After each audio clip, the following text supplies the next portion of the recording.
Another episode. Cannot believe it. We are back, dude. Another episode of the Grunge Bible podcast. And this is actually kind of cool. This is episode 75, Chris. Yeah. We have made it. We are 3/4 of the way to 100, which is just short of 2 years. And damn, that's kind of a lot. 75 sounds great. It's a healthy number. I like 75. I like 75. I like 75. Each week that passes, you can say the same thing and be like, wow, going 75 weeks without missing is pretty we don't incredible. Miss. We do not miss. No, we really don't. And like I said, the number keeps growing and we keep, doing it. So it's awesome. So this is pretty cool. Yeah. It's a good episode to have. We're going to keep it light. I'm kind of slamming them. So we're going to be doing a Q&A, and we're excited about that because we love answering you guys' questions, and that's what we're here for. We're here to answer questions. So get ready for that one coming in. It'll be pretty lighthearted. Chris, how are you? We got to do our daily check-in. So yeah, I just have one burning question: is how the hell are you, man? How the hell are you? Well, I'm gonna let everybody in on a little bit of a secret right now. Ethan, we're sitting here and it's August 17th, and this is the third podcast that we've recorded today. We're slamming them, so I am the same as I am on episodes 74 and 76. So this is the last one that we're doing today. They can tell. Yeah, they can probably tell. If you watch on YouTube, you can totally tell. I mean, we're wearing the same clothing. But sometimes you just have to sit down and knock them down, and that's what we're doing. And we figured what better way to end this recording session than with a lovely question and answer session. So I'm good. I'm picking up steam as the day goes on. What about you?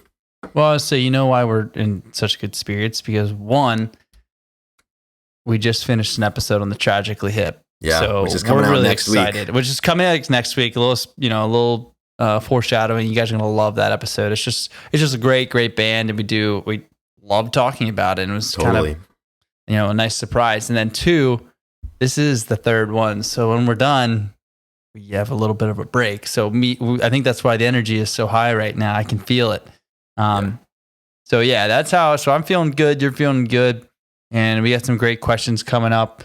But first, a word from our sponsors, which are our sponsors. Only people right now. Yeah, but we don't take money from corporations. Shit, we would if somebody offered us some money. Yeah, I'll sell out immediately. We'll do it immediately, instantaneously. I mean, if somebody says that we got something to sell, then yeah.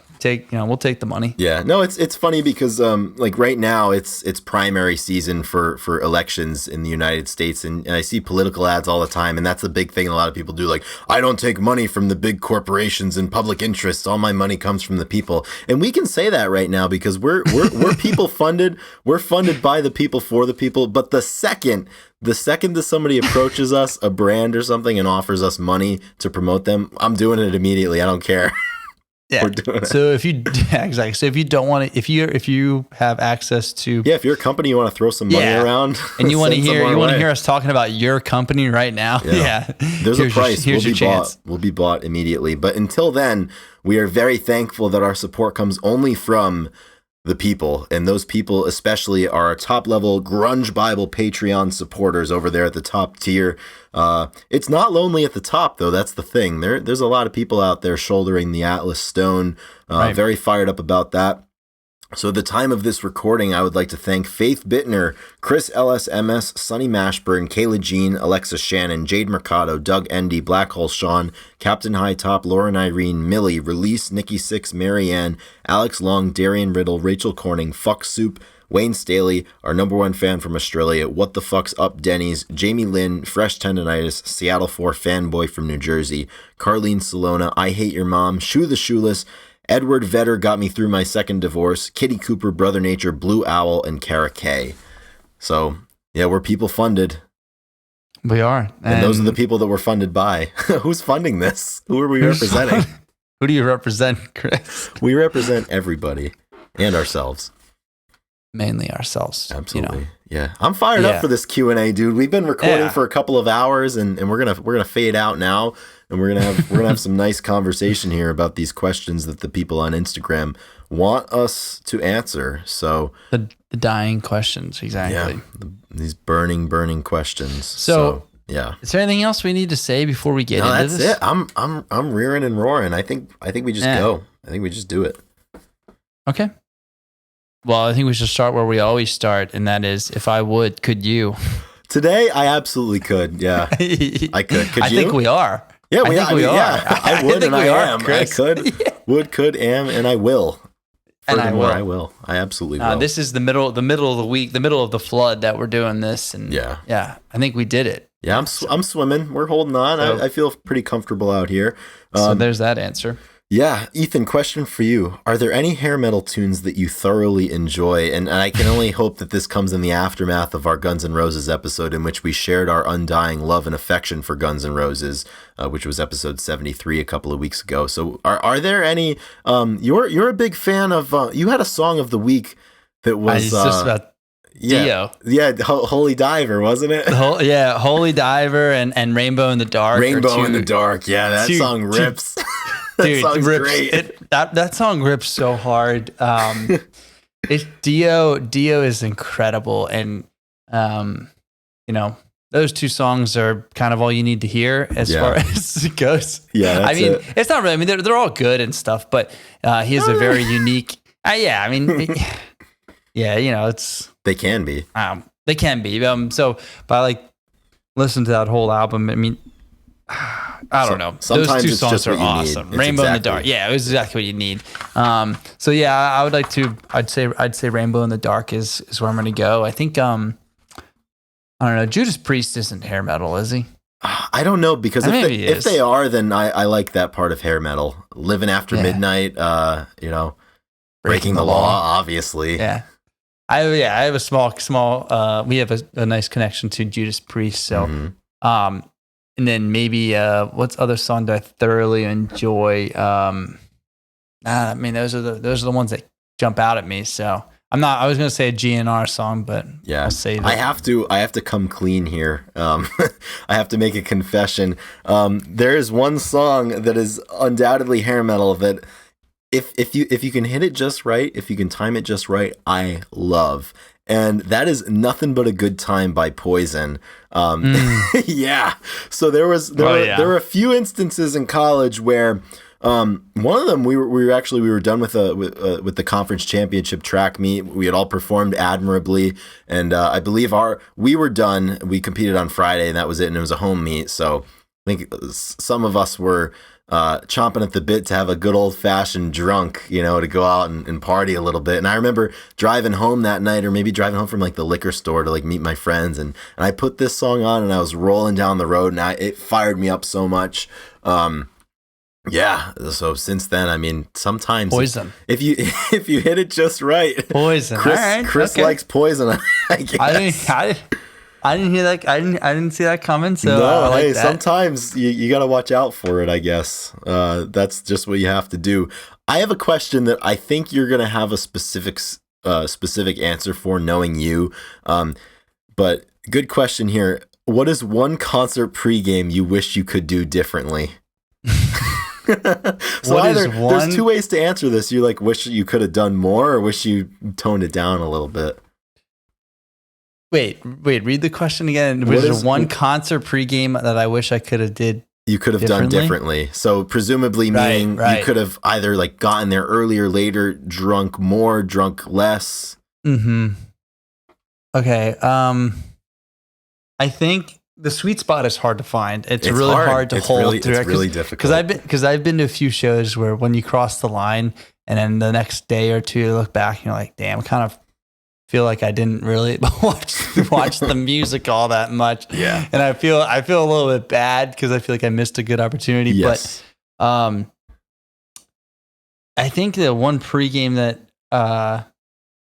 one thing that I could do differently is, I don't know, maybe not drive an hour and a half or something like that. I just want to teleport there and be there, fair, or not have any responsibilities when I'm there to have to get home. Yep. That's not. I mean, that's maybe not the answer people are looking for. But yeah, I don't know. I think that, I don't know. Sometimes, like I said, sometimes I regret drinking too much, in the words of James it's like Legg. James Legg. But then at the other times, I regret not drinking enough, and I'm mad at myself. Yep. Yeah. Depending on the quality of the show. So I don't know. Maybe if you answer, then I'll have a better idea. Yeah. Well, I mean, I'm gonna. What are you thinking? I'm interpreting the question how I think it was asked, or I think in the spirit of how it was asked, and I wish. Enough time's gone by. I put about a month between this show and myself at this point, but I drank way too much before the Black Keys show that I went to towards the end of July. Band of Horses opened, and I wasn't. I didn't do my due diligence. You wished you would have saw them. Yeah, I looked at the set list posthumously and or after the fact rather. Nobody died that I'm aware of, and yeah, I wish that I was more mentally present for it. Yeah. Certainly by the end of the show for the Black Keys, you asked me the set list. I guess they played some blues rock rippers. I know that, but aside from one of my favorite stories regarding this is back when 21 Pilots were good. Yeah. We went to, I've seen them a handful of times, maybe like seven or eight, and we went and saw one in Hershey, Pennsylvania. And this is a great story. It was me and my brother, Nick McMenamin, and is there somebody else? Maybe Erica. And this is when Mute Math opened for them. Okay. And they were awesome. But we finished a bottle of Jameson in the parking lot. And so we went in there and we're doing, and like, long story short, this is when like I kind of like was moved through the crowd and put Nick on my shoulders, and we got thrown out. Yeah. At one point, like, and I like had left and came back in, and it was like this whole ordeal. And I just remember getting out back into the car, and I Nick had to leave, but I think I was in the venue for the whole time. And Quinn was like, "Wow," he's like, "They was really good." Like at the end, like they do really cool stuff. And he's like, "It was crazy." Like Tyler was on the roof, and I was like, "What?" Or he was on the ceiling, and I was like, "What?" And he was like, "You didn't see that?" And I was like, He was up on the rafters. I had no idea. I missed it. And I was like, "Yep. Well, that's what you get." Hey, sometimes with Irish whiskey. Sometimes, yeah. Sometimes we've all been there, and it was so funny. I was like, "How did I miss that?" Right over my head, literally. Yeah, it was right there the whole time. But I mean, there's always it's hard to hit that. It's hard to hit that sweet spot sometimes. Ethan, do you have a favorite Smashing Pumpkins song? It's a good question. That is a good question. I really like Mayonnaise. 1979 is really good. Yeah. Those are probably two I really can always go back to and listen. Totally. Yeah, I think I'll go with those two. Yeah, I would have to say it's got to be Mayonnaise for me. And I don't think it's particularly close. I love that song. I think it hits at the right time when it hits, and you can always count on it to give you exactly what you need at that point in time. So I like that one. They have a lot of good music though, but that one stands above and beyond for me, which I think we're due eventually for a Pumpkins episode. We haven't done one yet. We haven't yet. We've denied everybody for so long. Yeah, not a lot of requests for it. I get either though. Yeah, I don't know. Maybe. Yeah. No, we'll throw it in there, and that'll come. Yeah, I think we've talked about the album in '91. Didn't Gish, an album we spoke about? I think Gish. I think we spoke about that at some point. Bit, yeah. And if not, we're due to do it again. Yeah, I can go for some. I wish I would have saw them. They came through. I wish I would have been able to go and see them. They're playing a tour with Jane's Addiction this fall. They're going to Boston, I think, sometime in October. I feel like I have to do the due diligence there, and go and see William and Perry and Dave Navarro. Perry. Yeah. Holy shit, dude. Yeah, that'll be the Ink Master himself. Exactly. It's awesome. Be really important. Yeah, it's not bad, but we'll see. Yeah, we'll see. Not a bad idea. It's hard to tell sometimes, especially when you're far away. It's hard to say one way or another. Another music related question: if you could see the writing process behind any of the grunge era albums, which one would you pick? So I guess this is like a fly on the wall thing where, if you could have been in the studio while this thing was put together to watch these guys write or these people write these write these records. Is there one that stands out that you would have been particularly interested to see? That's a good question. That's a really good question. Let's see. I think I'd enjoy seeing something of Kurt, seeing his process. Yeah. Part of me wants to say like maybe 10, but like I think In Utero would have been really cool. Yeah, I was just say I'm thinking Nirvana would be really special. Yeah. Because of Kurt. So yeah, In Utero, that's a good one. I think that would have been great with Steve Albini up in that cabin that they rented in Minnesota, I think, or even Nevermind with Butch Vig. Mr. Vig, obviously. Both of those would be really good. One that pops out to me, because they did it, I believe, in a week's time, and just because it sounded so different, and it's obviously one of our favorites, would be Jar of Flies. To be able to watch that come together, that would have been really special. That one pops out for me, and then for obvious reasons, because of the lore surrounding it, I think 10 is up there. And then simply just because it's one of my favorites, I'd love to see what the Bad Motor Finger sessions would have looked like. Yeah, just to see how that was going on there. That would have been super cool. But Kurt would have been interesting just to see how they worked and to see what happened there. Yeah, and I think that Butch and Albina, they both have a lot of influence. Yeah. Too. So that would have been cool to see those the interaction and what they had to say. Mm-hmm. Yeah. Here's a good question I have for you, and I think you'll be able to answer this. I'm not entirely sure, but we got a great question. What is the grungiest SpongeBob episode? Did you grow up watching SpongeBob? Oh yeah, dude! I didn't miss an episode. I don't know what they're on now, but I watched a ton of SpongeBob growing up. The grungiest episode, maybe the Krusty Krab pizza episode. Okay, I can see I'm just thinking about walking. They're getting in there. How about dirt? How about Rock Bottom? You know, where they end up at the Rock Bottom bus stop. That one's pretty grungy too. That's isn't that the Krusty Krab pizza? I think so. It might be the same one. No, I don't think it is, because I think he was with Patrick at Rock Bottom. I'm not sure though. We'll have to fact check that afterwards. That was like one of the scenes I was thinking when he drops off the Rock Bottom. Yeah, exactly. You know what? That's a good one. You know what I think might be the grungiest one?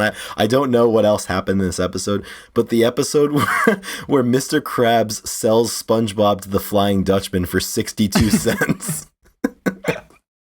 That's good. Him on the boat.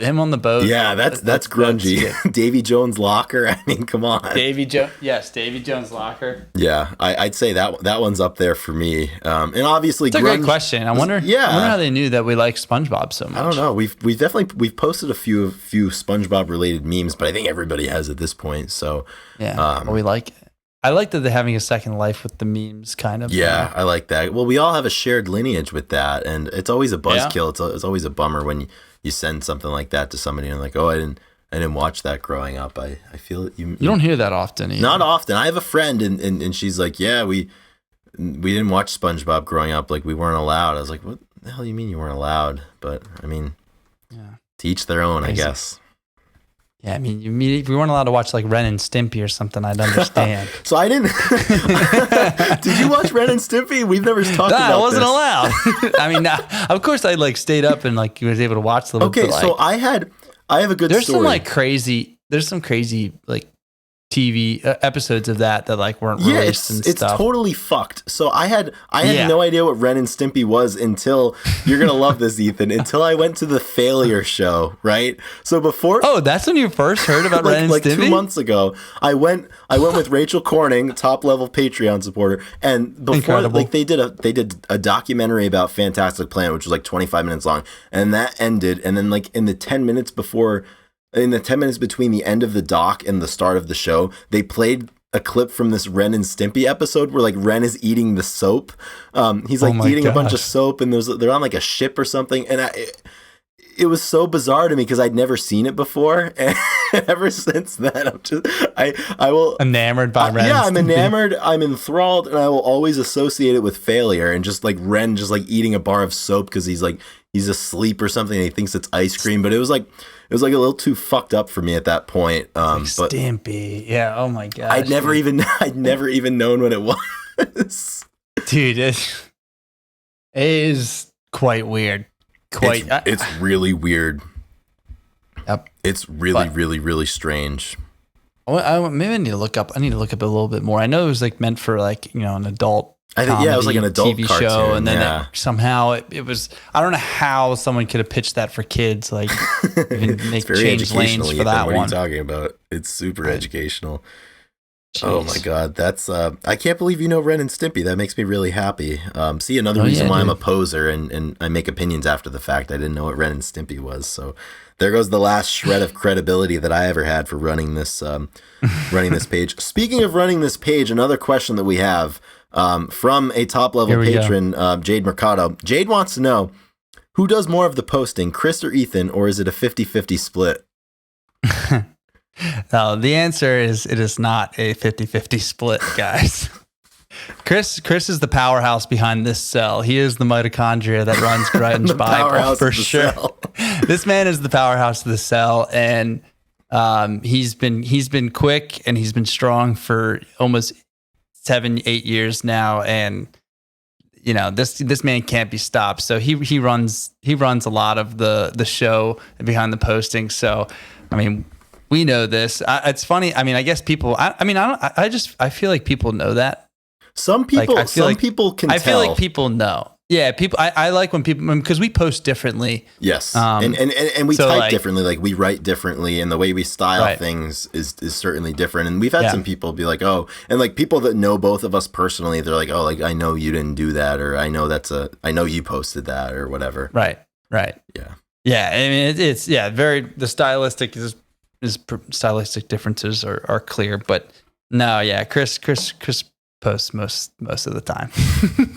That's just no secret. I don't disagree with that. In the very beginning, it was slow, and we like posted differently, and then for like a year and a half, like Chris would, like during the dog days of it, when we went from like 5 to 15, like you posted like a lot. I don't know how often you posted during that time. I was doing like every 3 hours, basically, like the whole day. During that time too? During the summer? Yeah, that time? We were slamming it. Well, I was slamming it.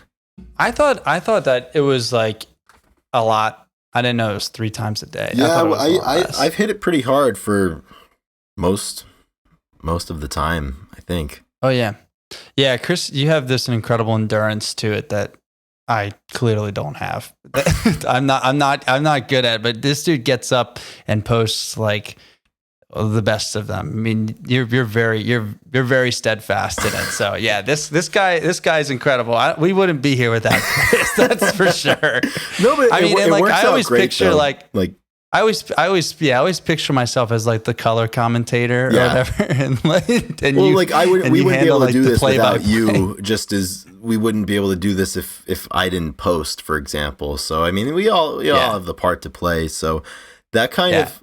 And it ebbs and flows, but not you. You're pretty consistent. Yeah, in the way that you operate. A lot of things ebb and flow, but that's usually something. Unless we're taking a break, like I try to get my 2 or 3 or 4 posts in a day. And this kind of rolls into another question I have, which my answer is not really going to answer it, but I'm still going to give it anyways. My good old high school pal Matt Wilkes wants to know, do you have any seemingly useless skills? And I would say the useless skill I have is I'm abnormally quick when it comes to just being able to pull up random things or search for things on the internet or find photos in my camera roll or just type things up. Like, I've always been really quick at that. Like, I'm a fast reader. I was a quick writer, and I think those transfer. And like, that doesn't seem to be useless in this setting, obviously. Well, I was just saying, not very useless because yeah, and I think that's why like you can churn and burn the best of them. Take me like 3 minutes to make a post. Yeah. Oh, well, it's always funny because if you saw my process, you'd be like, no wonder this dude sucks. Well, there were back when we started, there were a lot of pages that started for grunge around the time, and I remember seeing a few of them talk about the fact. That was interesting and weird that there was a lot that also spawned at the same time. Yeah, it's strange. That is kind of weird. I don't know. I guess because of certain events that happened, but right. But I remember at that time seeing more than one of them talk about the fact that on Sunday they would spend hours drafting out their posts for the week, or they'd spend like an hour in the morning getting stuff ready for the day. And I could never relate to that because it takes me like 2 minutes. I don't understand. I don't know. I'm a quick worker in that sense, so that's not really useless. But what about you? Do you have anything useless you're good at? I mean, everything has a use, though. That's the thing. It's not that simple. I was gonna say. I mean, I feel like my best useless skill is probably throwing the javelin. What I'm committing my life to is pretty useless in the sum of many. But no, I mean, I guess it's not completely useless. I think. Same like I'm pretty proficient at disc golf, but I think that I'm pretty good at like most things. Like, I mean, I can juggle like efficiently, and I don't know, I can do like random stuff, but I don't know how skillful I need to be to answer this question, I guess. I don't know. Yeah. I used to scooter and I was like decent at like, I could tail whip and a few different things, and that's really useless. People always You're good at rock stacking too. Yeah. Oh yeah. I don't want to piss on that as a creative outlet though, and I don't want to insinuate that it's useless, but things that are that have a very specific application, obviously. It's true. There was a period of time where I really found a lot of peace in stacking rocks, and it's not easy. There's some people that are, I mean, it's actually mind blowing to find the center of gravity of some rocks and be able to stack them on top of each other. Yeah. Just mind blowing stuff. Yeah, I would like to get back into this. Yeah, this was a long time ago, probably even before this page. You posted an Instagram photo of one of your rock stacks, and the caption was something super simple. It was just, you can always find what you're looking for, and that has always stuck with me ever since you posted that. And I'm not even sure if you remember that, but I think about that sometimes, and like when something's going on, or it's like, hey, like it's always out there. You can always find it. Yep. So not useless after all. Well, I love looking back at some good old captions, and on the personal pages, that is, and seeing the weird old stuff that you used to post. That's good. Yeah. It is really, really, really strange. This isn't a question, so they didn't get the spirit of this exercise, but we'll say it nonetheless because it's important. But we got a response that says, "Please post more local H." Oh shit. Dude, we're doing our best, man. It's hard. I'd like to see you try, man. Yeah. It is not easy. I'd like to see you try. Local H would be. Yeah, we're trying man. Really hard. We'll get back to you on that one. We're gonna keep trying. That's all I know. Yep. Chris, I got a question. I just reading this because this is a good question. I hope it's not too philosophic for right now, but describe how music has changed you. I know. It's good. I like this question though. I'll take a swing at this. How music has changed me. I think it's given me a bigger worldview. I think it's made me more emotionally aware. It's hopefully made me more empathetic. It's taught me a lot. It's made me smarter, hopefully. It's also at points it's made me a lot more sad. It's so weird. I always forget how constant music is in my life, and I'm only reminded by that of the times where I'll be sitting there and I won't be listening to music, which is very rare. And you forget how much time you spend with something like that and how much it can change you. It's changed me in a lot of different ways like that. I don't even know how I'd begin to explain it. Right, and each genre. You did good. That's what I was gonna say. Well, if I was for me and for you, it's like it just pushes you to kind of feel differently and kind of see other. I feel like getting into a different genre always challenges me to see in a different light something. Yeah. So it kind of like pushes the way that it challenges you. Yeah, it challenges you if you're ready for it, because a lot of people don't like listening to other genres and figuring them out, or why it's important to those artists. Yeah. And it's good. Music definitely, I think that I guess it's almost easier for me to answer for you, like as an outsider, like, cause I've seen you change over the, and it's funny. Our producer Drew likes doing that. He likes asking questions and you answer for your friends because, you can give your own insights on yourself, but that's not always effective. Yeah. So like, that's how you see yourself. That's not how the world does. And there can always be a little disconnect. I think we've done that too, on this pod on one of the episodes. And yeah, I mean, I think that you've definitely grown in your like imagination and the way that you perceive like music and also explore for it. Like, I just feel like you're a lot more adventurous because of music in like a ton of different, facets of sense. I mean, the fact that you've gone to as many shows as you had this year, because I don't think like before like 2 years ago, never, you weren't much of a, So like, and do you know what the catalyst for that was? You're not an introvert, but like you're becoming, way more outgoing in these, man, it's awesome. Do you know what the catalyst for that was? Pearl Jam show? No, you. I'll say you. Absolutely. And it's funny kind of speaking about answering for our friends, but I just think like for you, like music, and this happened even before I even met you, but it's something about like your appreciation for art and the passion that you have for it. And it just kind of like overflows out of you. And that was one of the first things that we connected over. And I think there's a lot of people out there that are friendly with you, and that are lucky enough to call you a friend that would probably say the same thing about you. I think it's like illuminated the best parts of you and the most outgoing and like friendly parts of you. And it's like a vessel that you can connect with people. And I think the people that know you like never have a bad thing to say about you. So I think that's a really cool thing, that how music has changed you. And hey, I mean, you've always been going to shows. You've always been adventurous like that. And I really wasn't, and I'm still not to the level that you probably are. But yeah, that's something that like I remember hearing stories, you going to shows and everything all the time. Like, and I'm like, you know what? Like,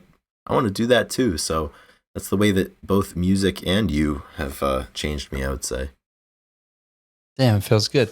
That's love to hear stuff. That, Chris. Yeah, I know, man. I'm glad I could facilitate with that. But that's the nice part. Those conversations only happen because there's two people involved. Yeah, and that's the fun part. And that's what we're here for. 100%. Yeah, I always, man, there's so much time spent with music over the years. I just hope that it continues to go that way, and I can continue to, you don't get, sounds so silly, burnout on music, you know what I mean? But like, I never want to, I always want to be able to like think like that for certain stuff and be able to kind of pursue,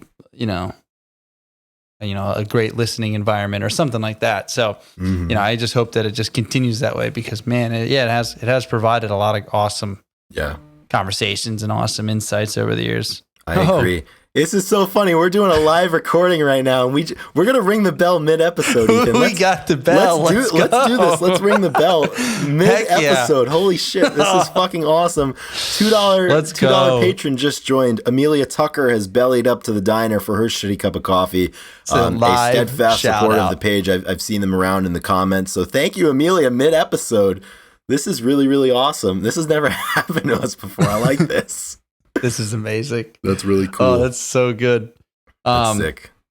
Love that, dude. Instant dopamine release or serotonin. Are they the same thing? They're not the same thing, but I think they're very different. Maybe. Who knows?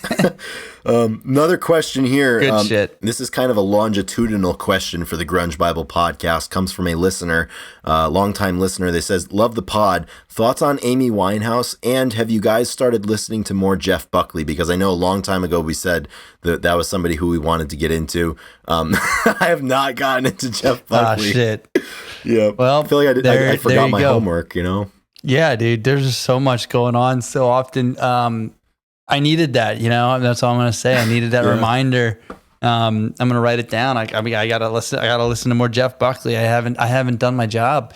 Yeah. And as far as Amy Winehouse, I haven't listened. I'm not super familiar with her work as well. So I guess that's, I know enough sword we're getting. Yeah. I know enough about her to know her voice and know that she was really, really, really talented, but I've never sat down and like listened to a record front to back or something. So I could see myself doing that. But yeah, gotta get into some Jeff and some Amy, I would say. That's on the list. Incredible. All right.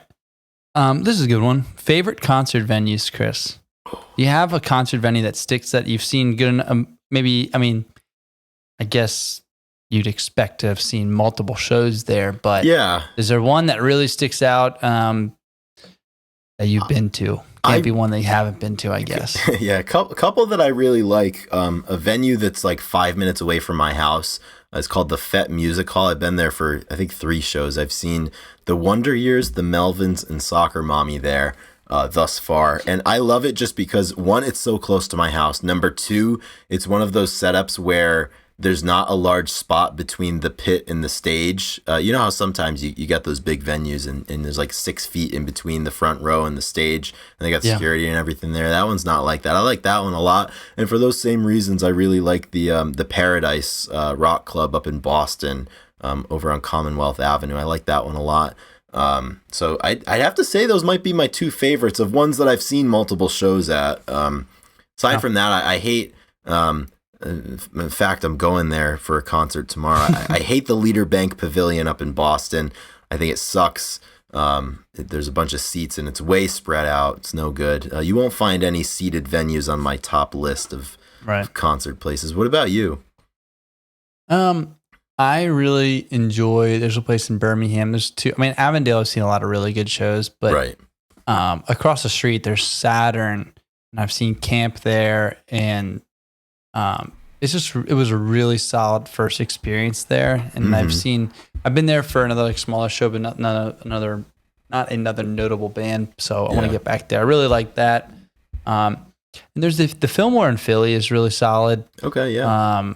I think I saw the Front Bottoms there, and let's see, there's one other one I wanted to shout out. And Ardmore Music Hall. I saw had just an awesome experience with Rusted Root, which I talk about in the other one. I just loved it. So I've been there again just once. So yeah. Do you have a least favorite music venue? Yeah, we brought up that 21 Pilots experience that I had. It was in Hershey, Pennsylvania, and it was at their big stadium, and their security sucked there. They didn't let us do anything. I hate when you go to a show in Philly, like you expect that the security is gonna go. You know what to expect. They're Philly guys, or wherever. And then the Hershey, Pennsylvania, they were so strict. They were, it just was different. So I don't know. And it was a big outdoor. It was an outdoor venue. It was probably pretty solid, but it was not a great experience. Yeah, absolutely, man. Yeah, it's harder for me to choose my favorite venue than it is for me to choose my least favorite venue. It's a testament. There's some places they're not doing it right out there. One question here that I'm going to direct this individual back to the first episode of the Grunge Bible podcast. They want to know what motivated us to start Grunge Bible. We had a nice little 20-minute origin story that we recorded last year about that. But you can definitely go there. Another Grunge Bible related question. How has the podcast / Grunge Bible changed your lives? That's a little existential, I guess. Yeah, I would say, I guess the short answer is, made it a little more busy, a little bit more stressful. I have less time. Yeah. I'm more stressed. I have less free time. I think kind of going back to the question we had earlier about how music has changed us, I think that really simply put, I mean, it requires us to be in contact always. like we are, like, it's nice because we have these, we check in once a week, or, now we can get maybe a little bit more time in between, but we have conversations, we check in, we have pre-roll and post episode where we talk. Those are like my favorite parts. Favorite parts of our podcast recording is the stuff once we're done, because we talk about life as friends, because to a lot of people we might just be the dudes who run this thing, but I'd like to, we'll be lifelong friends, we're the Lane Staley and Jerry, we're the 2 peas in a pod. So like Bono and the Edge. Yeah, Axl Rose and Slash. So like we have a lot of conversations because of the podcast, and then also we got Drew, we got our lovely producer who I grew up with him, and then we all went to Pittsburgh together, and so I mean, some of you probably don't know, but our producer, he went to school with us for a year, and we had we had experiences together, and it's so cool to be together and working. Same thing keeps us connected, and we live in 3 very different states, across, all across the coast, Across the east United to west States. coast, and then in the middle. Yep. Yeah. So I think that's the best, probably the best thing this podcast does. Even though it had some stress at times. Yeah, I think it's worth it though. I would agree with all of that. I think it's added a different element to our friendship and our friendship with Drew. Additionally, I've discovered a lot of really, really great music. I've made a lot of cool friends too. And I think for the podcast, it's I've become a better public speaker, I think. And oh yeah, I think that's helped a lot. And just speaking in a way that is clear, hopefully clear, hopefully concise and inclusive for everybody that's listening. That's something that I worked on certainly in the beginning, and hopefully, everybody feels good listening to this show and feels like it's a good space. But it's definitely it's also increased my appetite to have conversations like when we interview people and stuff, and I really enjoy those. And it's made me realize how cool it is to talk about shared passions with people. And sometimes those are people that you otherwise wouldn't meet except for something like this. So there's a lot more good than bad. Yeah. For a second, I thought you were going to say my appetite for destruction. And Absolutely. Welcome to the jungle, Ethan. We have both fun and games here, and you can find anything you want. You better not take it for free, I guess. Yeah. Those are the lyrics? I think those are the lyrics. I don't know. Yeah. Any other questions that pop out to you while you look? I have one more that I want to ask that's very important. Let me see. So in the meantime, you can keep looking, and I will ask and answer at the same time. Top level patron Alexa Shannon wants to know, PB&J or grilled cheese? And I have to say, this feels kind of disingenuous because I think they occupy very different categories of sandwich. I don't think of them in the same realm. So is this a question of like what would I prefer right now, or if I had to pick one and the other one disappears forever? What do you think? I think it would be right now. Right now, I kind of want a grilled cheese. Yeah. Like a good grilled cheese with some good cheese, it kind of gets browned on the end if it melts over the bread. You get some nice sour. Yeah, it's so crazy. I mean, PB&J's is like pack my lunch. PB&J's. You can't really pack a grilled cheese. No, unless and you for whatever reason, I used to eat a lot of grilled. My mom, we used to make grilled cheeses, grilled ham and cheese all the time. Okay, yeah. And it feels like it's hearty. Like I feel like I had that for dinner. As a little kid, I guess too. But like, grilled cheese seems like dinner, and all it is bread and cheese. But peanut butter and jelly seems it's like lunch. Yeah. They do occupy such different spaces. Yeah, and they're not that different. I mean, peanut butter and jelly is a lot of fat in the peanut butter, just like cheese. Cheese is very fatty. Bread's very. I feel like their macronutrient profiles are kind of similar. I love them both, though. Those are me too. I couldn't. I don't think I could pick. I definitely have PB&Js more frequently because a lot of times I'll do that before I go to the gym. Are you a big tuna fan? Tuna sandwich? I love tuna sandwiches. Like canned tuna, that's my shit. Yep. I eat that all the time. I eat canned tuna a lot. Yeah. Me and my brother canned tuna. Yeah. Oh yeah. I used to eat that a lot in high school salad, when like I was tuna, a little bit of mayonnaise, maybe some black olives, some pickles. Yeah. And then, believe it or not, in the last week, me and Elijah, my brother, we've made BLTs a few times as well. Dude, I love a good BLT, man. Oh, dude. Sometimes that's exactly what you need, and it always delivers. Every few months, a good BLT is like hits the spot. Yep. When nothing else will do, you just look for the BLT. I guess I got one more question then. All right. That's a great one. We could end on that, but. Yeah, but I will say, someone's asking will we go see Nickelback on their next tour? My only response is I didn't know that they were still touring. They're still playing live. They're still playing live. Is Creed still going live? No, they broke up, but Scott Stapp performs live, and he bills himself as Scott Stapp of Creed, and he sings a lot of Creed songs. So I think we might stand a better chance to see Creed than we would see Nickelback. I just looked up Go ahead. I just looked up Nickelback's website, and no upcoming dates for Nickelback. So darn. assuming there's another tour coming, would you go and see it? It would have to be, they'd have to open for somebody. I mean, like, I think I kind of want to. Yeah. I don't know if I could go see them by themselves. It'd have to be like a big, very convenient experience. Like, it's gotta be like they're at your hometown. Like, there's my buddy has an extra ticket. Like, or they're opening or something like. It would have to be convenient. That, or I would have to go with a friend or a group of friends just for the bit, for the meme. You drink a little bit. What about, since we put it live on the page if we do? Yeah. What about Scott Stapp? Would you see him? Yeah, dude. I think I would. I mean, for similar stuff. He's touring right now, and Ethan, you'll be happy to know it's August 17th right now. On August 20th, he's playing in Connecticut, like 2 hours away from me. See, that's like right on the fringe, man. Yeah, no, I would never do that. He's playing at the Milford Oyster Festival at Fowler Field. Ooh, a festival? Oh, that's right in the sweet spot. There might be some other good bands that you could rationalize the experience, but dang, that'd be something. Yeah. My dad's birthday. August 20th. Yeah, he turned 60. Turned 60. The big 6-0, no way. Wow. Yep. That's crazy.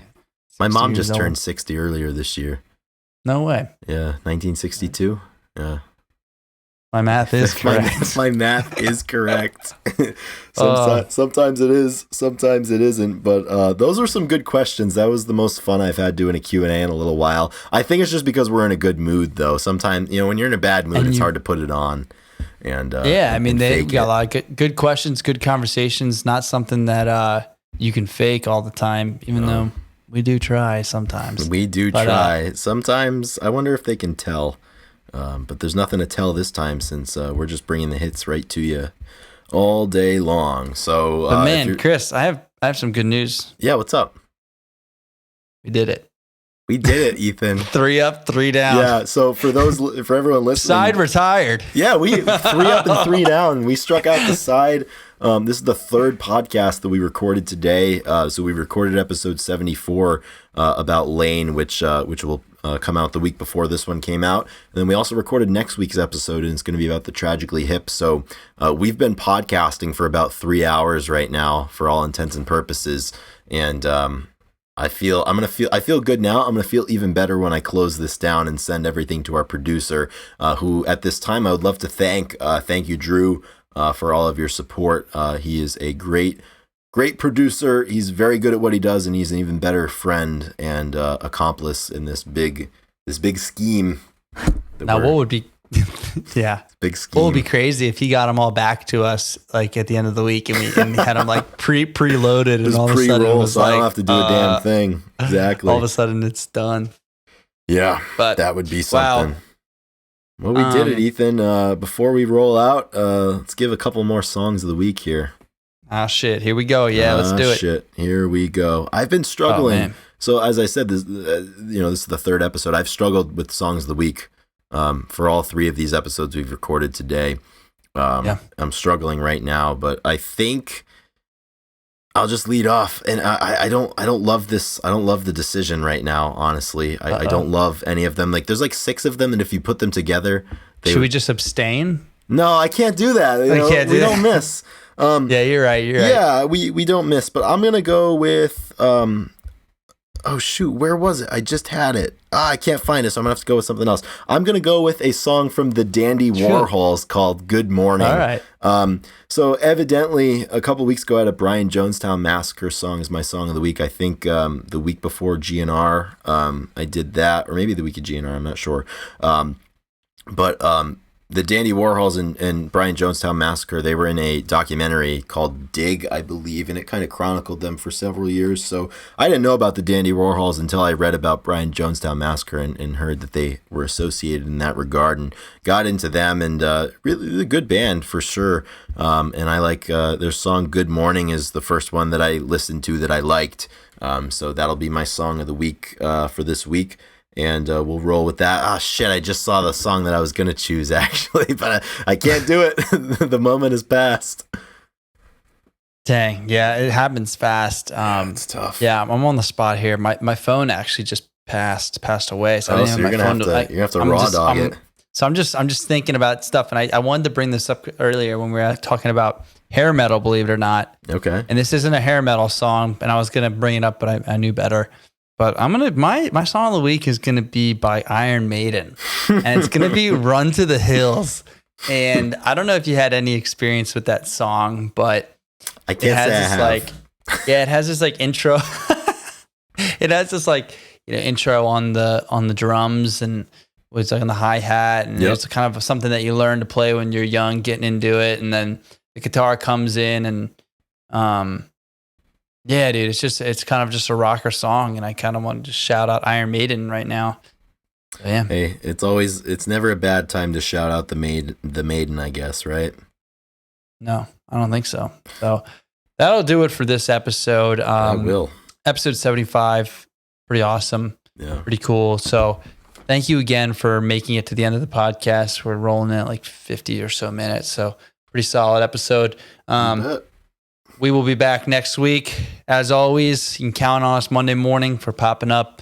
And, please leave a review. Do something to help better the podcast, if you will. That'll do us 100%. That'll do us good. And it's been a while since I've left, or either of us have left the people with this bit of advice. And with all respect to Eric Lederman, stay heavy out there.